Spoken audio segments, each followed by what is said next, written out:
Halo, kembali lagi di Sinom Channel dan di Sinom Podcast kali ini kita akan membahas sedikit berbeda ya dengan bahasan-bahasan yang sebelumnya gitu. Mungkin ini salah satu pembahasan yang bisa dibilang ya agak sentimental gitu dan agak serius ini Sinom Channel membahasnya ya.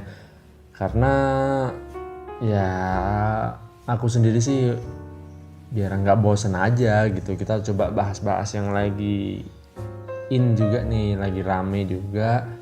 Terus juga biar beda gitu dari topik-topik yang lainnya gitu. Karena kita kan membahas segala hal ya, segala jenis yang sekiranya patut untuk dibahas gitu. Seperti yang teman-teman semuanya udah baca juga nih di judul, di thumbnail, bahwa kita di sini akan membahas tentang pro dan kontra.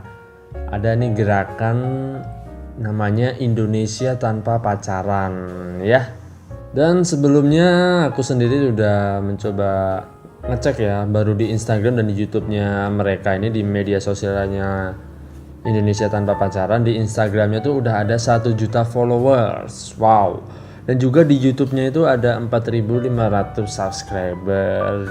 Ya bisa dibilang sih nggak banyak-banyak banget, tapi juga nggak sedikit juga lah ya, ya biasa aja lah gitu. Nah, di Sinom Podcast kali ini bakalan lebih banyak aku untuk ngajak diskusi, jadi teman-teman bisa komen di bawah, meskipun banyak juga nanti aku akan mengeluarkan opini-opini pribadiku yang bisa saja salah, bisa saja benar gitu. Jadi kalian mau setuju atau enggak juga silahkan. Bahkan ketika berbeda pendapat pun juga sangat dipersilahkan, karena saya bukan seorang yang penganut anti kritik gitu. Asik.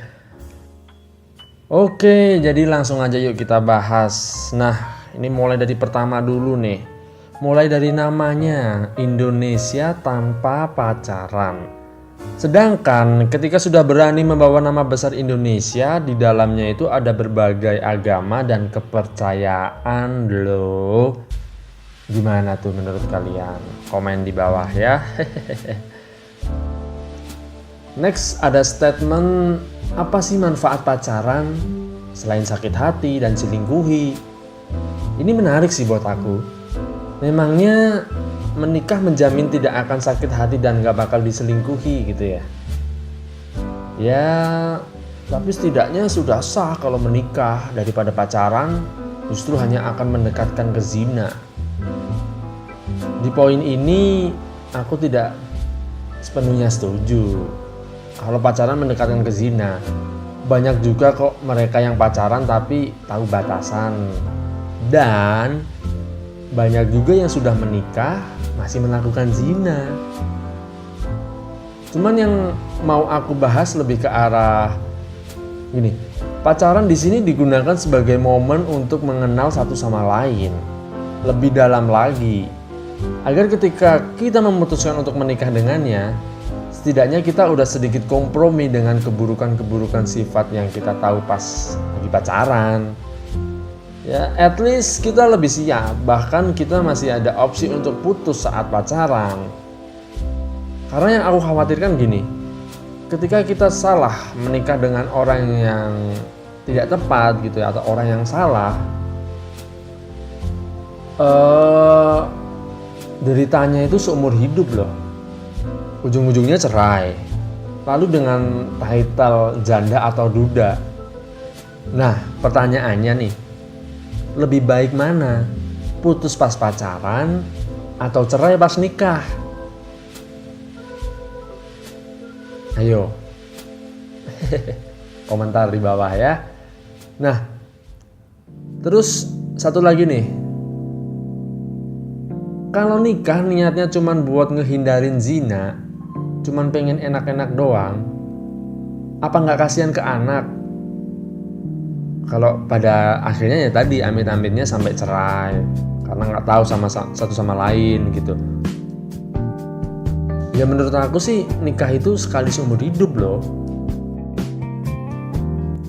Terus diperkuat lagi nih, ada penjelasan dari mereka terkait perbedaan antara zina muda dengan nikah muda. Ya, dimana pada intinya mereka nih teman-teman dari Indonesia Tanpa Pacaran tidak setuju kalau dituduh sebagai dalang dari banyaknya kasus nikah muda. Ya emang bener sih.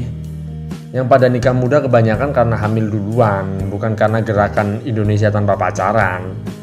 Dan kalau kasus zina dikaitkan dengan pacaran, bagaimana menurut kalian? Komen deh ya.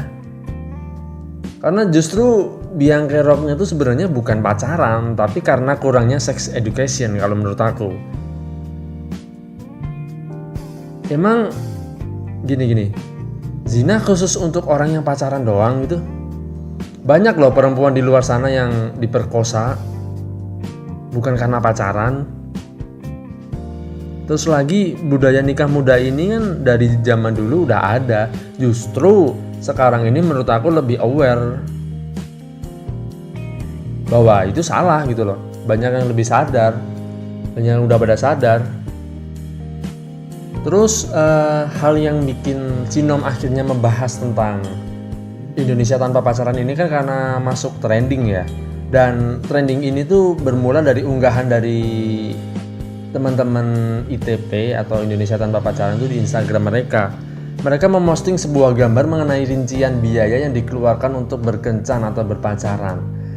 Nah, gerakan Indonesia tanpa pacaran ini merincikan besaran uang yang dikeluarkan untuk pacaran. Mereka menjumlahkan seluruh biaya mencapai 270.000. Bahkan gerakan tersebut mengklaim bahwa biaya yang dikeluarkan selama 1 tahun pacaran sama dengan harga 1 motor baru.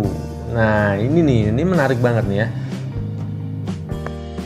Jadi rinciannya itu tuh yang mereka bikin ini ya, versinya mereka nih. Bensin 20.000.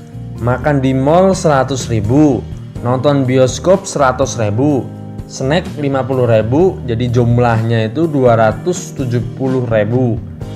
Pacaran selama setahun seharga motor baru. Pacaran memang boros tuh katanya ya. Ini di postingan Instagram mereka gitu.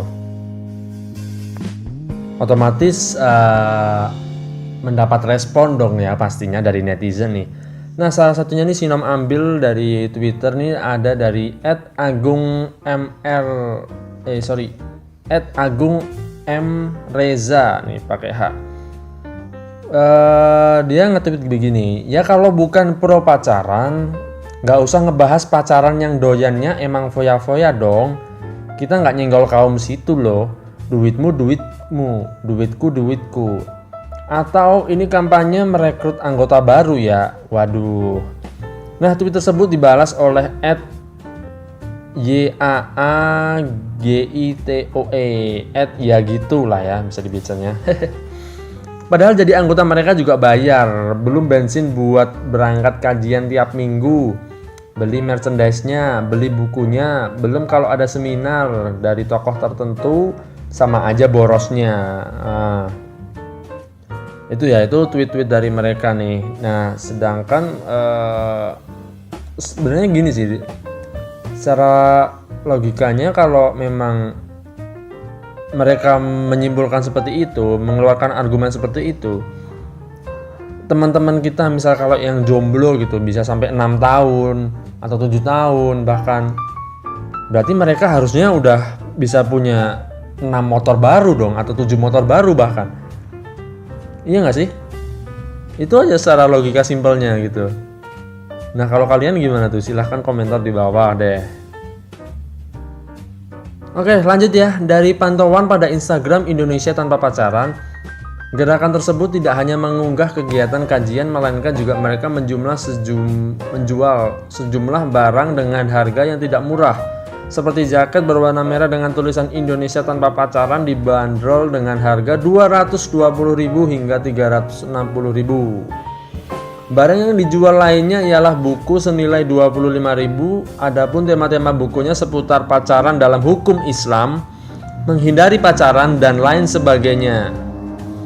Buku yang dijual oleh gerakan ini kebanyakan hasil karya dari sang pelopor Indonesia Tanpa Pacaran, yakni Laode Manufar. Ya, kalau tanggapan aku tentang istilahnya jualan-jualan mereka sih nggak bisa disalahkan ya, karena mungkin ini salah satu emang benar-benar murni mereka membiayai sendiri. Jadi ya mereka untuk berlangsung hidup dan terus berkampanye ya dari hal-hal demikian gitu. Mereka jualan merchandise, kemudian seminar, itu nggak bisa disalahkan sih kalau menurut aku, karena Toh juga mereka berjualan sesuai dengan porsinya mereka, sesuai dengan ruang lingkupnya mereka, asalkan dengan satu catatan, tidak mengganggu kamar orang lain, juga tidak menyinggung orang lain. Ya udah, kita juga nggak akan singgung-singgung kaum kalian gitu kalau menurut aku ya. Mungkin segini dulu ya Signum Podcast kali ini. Ya dari aku sih, menikah mau muda mau tua, buat aku itu not a big deal. Ya menikahlah di waktu yang tepat dan di saat lo benar-benar siap sih. Terus ini, kalau pacaran hanya dituduh sebagai salah satu hal yang hanya membawa dampak negatif, coba dipikirin lagi. Banyak loh sisi positifnya daripada negatifnya gitu. Meskipun iya pasti bakal tetap ada sisi negatifnya juga. Ya kalau gitu kan sama juga halnya dengan kampanye Indonesia tanpa pacaran. Ada sisi negatifnya juga. Terakhir banget. Yakin masih mau pakai nama Indonesia? Negara ini bukan cuma Islam loh. Bye-bye.